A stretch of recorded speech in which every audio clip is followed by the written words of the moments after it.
संकेत 32 साल के हैं, नोएडा स्थित एक कंपनी में काम करते हैं। उनको नौकरी करते लगभग 7 साल हो गए हैं। उनका काम ही कुछ ऐसा है कि उन्हें अपने बॉस के सामने, क्लाइंट्स के सामने, बाकी लोगों के सामने आए दिन कोई ना कोई प्रेजेंटेशन देनी पड़ती है। कई लोगों से बात करनी पड़ती है, मिलना पड़ता है। संकेत की जो जॉब प्रोफाइल है, यानी जो काम वो करते हैं, वो आपको बहुत ही नॉर्मल लग रहा होगा, पर उनके लिए ये बहुत ज़्यादा मुश्किल है। और समय के साथ ये और भी ज़्यादा मुश्किल होता जा रहा है। इसलिए नहीं क्योंकि उनको अपना काम अच्छे से नहीं आता या वो अपना काम नहीं कर पाते, बल्कि इसलिए क्योंकि उन्हें सोशल एंजाइटी डिसऑर्डर है। उन्हें लोगों के सामने बात करने में, लोगों से मिलने में बहुत ज़्यादा घबराहट होती है। इतनी कि जितना हो सके वो लोगों से मिलना, कहीं जाना अवॉइड करते हैं। कोई प्रेजेंटेशन देते समय उनकी सांस फूलने लगती है, पसीना आने लगता है, घबराहट होने लगती है, दिल की धड़कन तेज हो जाती है। कुल मिलाकर वो बिल्कुल भी सहज महसूस नहीं करते हैं। अब इसका असर ऑब्वियसली उनके काम पर भी पड़ता है।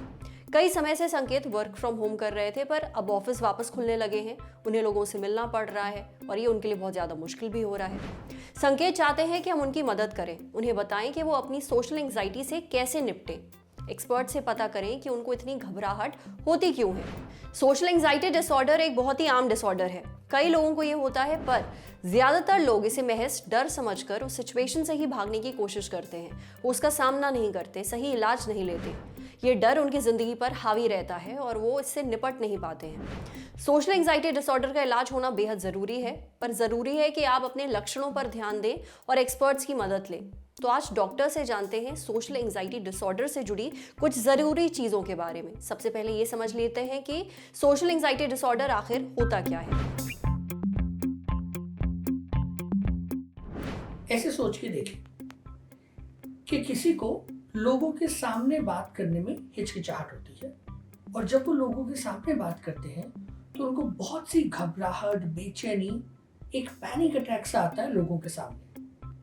हो सकता है कि ये एक वाइवा एग्जाम हो, कि जब आप थ्योरी का रिटन पेपर कर रहे हैं तो आप कंफर्टेबल हैं, लेकिन जैसे ही एग्जामिनर के सामने बोलने का आता है तो आपको एंजाइटी हो जाती है।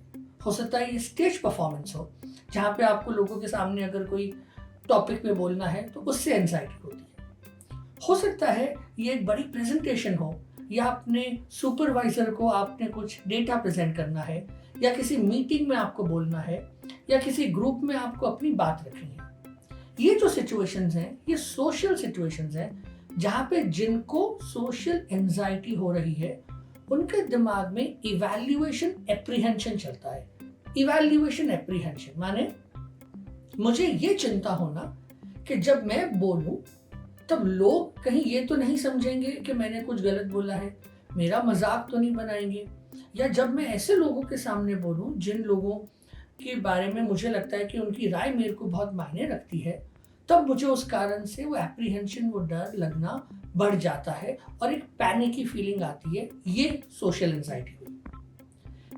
मानसिक बीमारियों में दुनिया भर में ये टॉप 3 बीमारियों में मानी जाती है social anxiety disorder. 7% of the population may have social anxiety disorder.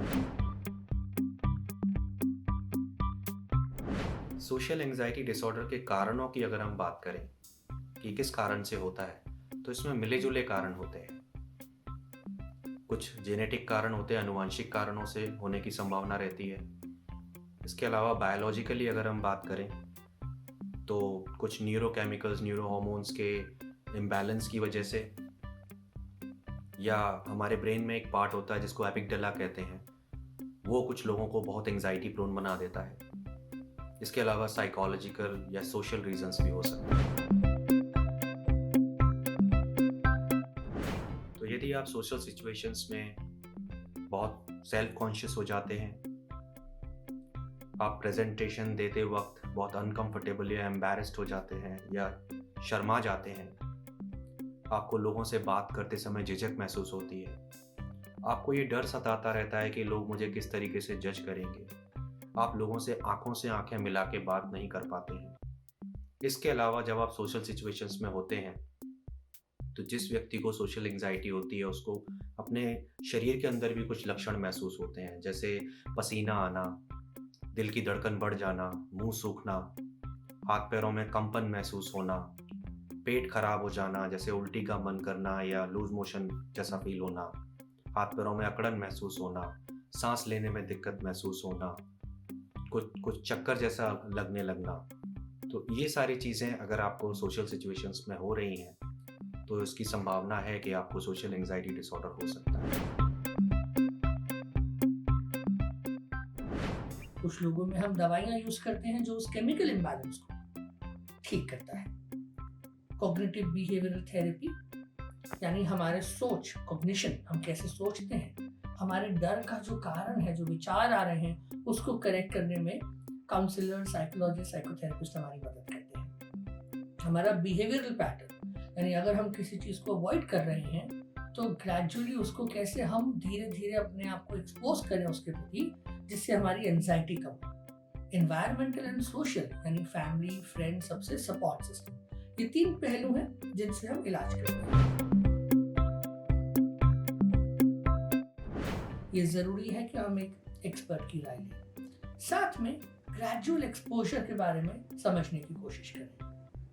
माने आपको किसी चीज के बारे में बोलना है तो आप पहले अपने परिवार में जिससे आप सबसे करीब हैं, कंफर्टेबल है, उनके आगे बोलिए, फिर थोड़ी बड़ी फैमिली के आगे, फिर अपने दोस्तों के आगे, फिर पूरी क्लासरूम के आगे। धीरे धीरे आप ऐसे अगर एक्सपोज करेंगे to the stimulation of speaking in front of others, आपकी एंजाइटी धीरे धीरे कम होगी। Relaxation exercises, meditation, yoga, art, creativity, music, good sleep awake pattern, avoiding substances especially like caffeine, alcohol, ये सब भी एंजाइटी को कंट्रोल करने में मदद करते हैं। सोशल एंजाइटी एक बीमारी है, इसलिए हमें इसमें एक्सपर्ट की राय और हेल्प लेनी चाहिए, लेकिन साथ साथ में हमको अपनी स्किल डेवलपमेंट भी करनी ज़रूरी है। इसीलिए स्कूली बच्चों के लिए बहुत ज़रूरी है कि क्लासरूम में बात करें, टीचर को सवाल पूछें। अगर आपको हिचकिचाहट है तो धीरे धीरे, जैसे अभी मैंने बताया, ग्रेजुअली अपने आप को एक्सपोज करें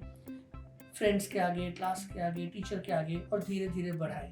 अगर आप काम करते हैं किसी ऑर्गेनाइजेशन में तो इसी तरह से एक बड़ी प्रेजेंटेशन के पहले अपने आप को और अपने फ्रेंड्स के आगे वही प्रेजेंटेशन दें और धीरे धीरे आपको इसमें बहुत बेनिफिट मिलेगा। सोशल एंजाइटी क्या होती है? उम्मीद है एक्सपर्ट्स की बातें सुनकर आपको ये तो समझ में आ ही गया होगा। अगर बताए गए लक्षण आपको भी महसूस होते हैं तो देरी ना करें, किसी एक्सपर्ट से मिलें और सही मदद लें। सोशल एंजाइटी आपके काम, आपकी लाइफ, आपके फैसले सबको प्रभावित करती है, इसलिए इससे निपटने की जरूरत है। तो सही इलाज से ये एकदम मुमकिन है, डरे नहीं। अब बढ़ते हैं सेहत के अगले सेगमेंट की तरफ। जाने की कोई भी तेज गंध थोड़ी देर बाद आपको पता चलना बंद क्यों हो जाती है। अच्छा, क्या आपके साथ भी ऐसा होता है? आप कहीं गए, एकदम से आपको एक खुशबू या कोई बदबू आई, कुछ समय तक तो वो महसूस होती है, पर थोड़ी देर बाद उसका एहसास होना बंद हो जाता है। ऐसा नहीं है कि वो स्मेल वहां नहीं है, वो अभी भी वहीं है, पर आपकी नाक को ऐसा क्या हुआ कि वो गंध आपको एकदम से सुंघाई देना बंद हो गई। आपकी नाक को उसकी आदत कैसे हो जाती है, ये जानने के लिए हमने बात की डॉक्टर अनूप राज से। ये बात समझने से पहले जान लीजिए कि हमें कोई भी स्मेल सुंघाई कैसे देती है। हमारे सूंघने की क्षमता खास कोशिकाओं से आती है, जिन्हें ऑल्फैक्टरी सेंसरी न्यूरॉन्स कहते हैं। ये नाक के अंदर पाए जाते हैं। ये कोशिकाएं सीधे ब्रेन से जुड़ी हुई होती हैं। हर ऑल्फैक्टरी न्यूरॉन में एक स्मेल रिसेप्टर होता है। हमारे आसपास की चीजों से छोड़े गए अणु यानी मॉलिक्यूल्स इन रिसेप्टर्स को उत्तेजित यानी स्टिमुलेट करते हैं। एक बार जब न्यूरॉन्स इन अणुओं को पहचान लेते हैं तो वो दिमाग को मैसेज भेजते हैं जो गंध की पहचान करते हैं। जो भी महक आ रही है वो नाक के म्यूकस मेम्ब्रेन में पहुंचती है। म्यूकस मेम्ब्रेन यानी नाक में पाई जाने वाली एक तरह की झिल्ली। उसके बाद ये ट्रैवल करके ऑल्फैक्टरी नर्व्स से ऑल्फैक्टरी न्यूरॉन्स में पहुंचती है और वहां से जाती है ऑल्फैक्टरी बल्ब में। यहाँ अच्छी स्मेल या खराब स्मेल का पता चलता है।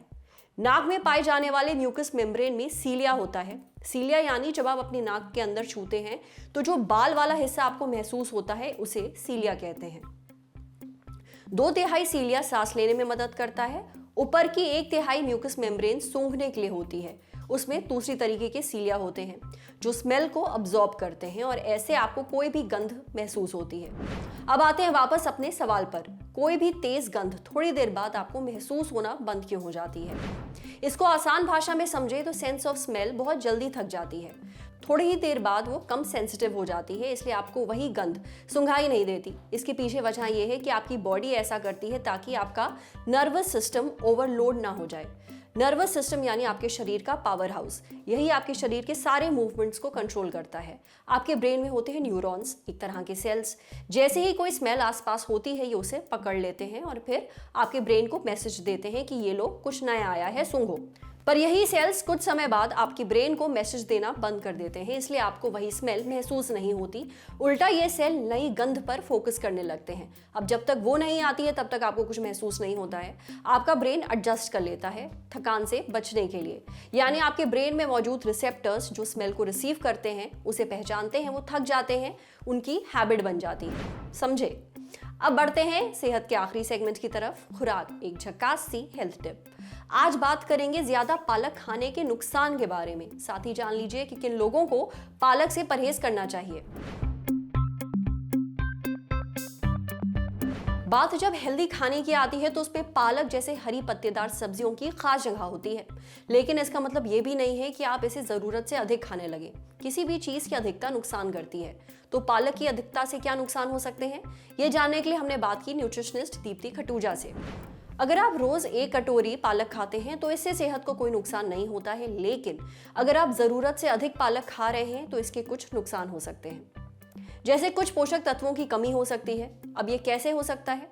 दरअसल पालक में ऑक्सैलिक एसिड होता है, ये पौधों में नेचुरली पाया जाता है। जब शरीर में ऑक्सैलिक एसिड ज्यादा हो तो ये शरीर के दूसरे मिनरल्स को अब्सॉर्ब करने की क्षमता को प्रभावित कर सकता है। ऑक्सैलिक एसिड जिंक, मैग्नीशियम और कैल्शियम के साथ बंध जाता है, जिससे मिनरल्स की कमी हो सकती है। ये ऑक्सैलिक एसिड कैल्शियम के साथ बंधकर किडनी स्टोन बना सकता है।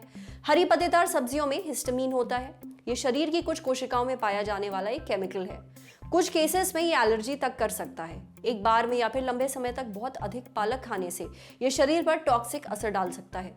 पालक में ज्यादा फाइबर होने के नाते ये गैस, सूजन और ऐंठन जैसी पेट की समस्याओं का कारण बन सकता है। अब बात की किन लोगों को पालक से परहेज करना चाहिए। आंतों की कई समस्याओं में पालक लेने के लिए मना किया जाता है। अगर आपको आंतों से जुड़ी कोई दिक्कत है तो अपने डॉक्टर की सलाह के बाद ही पालक लेना चाहिए। अगर आपको कभी किडनी स्टोन रहा है तो पालक सावधानी से खाना चाहिए। पालक में पोटेशियम होता है और किडनी की दिक्कत वालों को पोटेशियम कम लेना होता है। ऑक्सैलिक एसिड के साथ साथ पालक में प्यूरिन भी होता है। ये दोनों मिलकर गठिया की दिक्कत बढ़ा सकते हैं। जो लोग पहले से ही जोड़ों के दर्द, सूजन और दूसरी दिक्कतों से जूझ रहे हैं, उनके लिए अधिक पालक दिक्कतों को बढ़ा सकता है।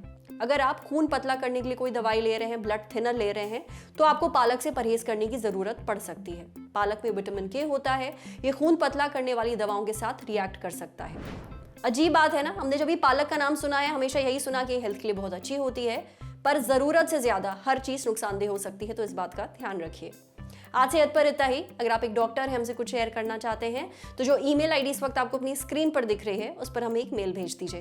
ये वीडियो फेसबुक पर देख रहे हैं तो हमारे फेसबुक पेज को लाइक करिए, यूट्यूब पर देख रहे हैं तो हमारे चैनल को सब्सक्राइब करिए, बेल आइकन पर जरूर क्लिक कर दीजिए ताकि जब भी हम कोई नया वीडियो अपलोड करें तो उसका नोटिफिकेशन आप तक सबसे पहले पहुंचे। वीडियो खत्म करने से पहले एक जरूरी सूचना, 16 फरवरी से शुरू हो चुकी है क्रिप्टो करेंसी की क्लास, मतलब एक नया पैसा सीजन 2। आपके तमाम सवालों के जवाब, चिंताओं का निदान और शंकाओं का समाधान एक ही जगह पर। देखने के लिए जुड़े रहिए दी ललन टॉप के साथ। शुक्रिया।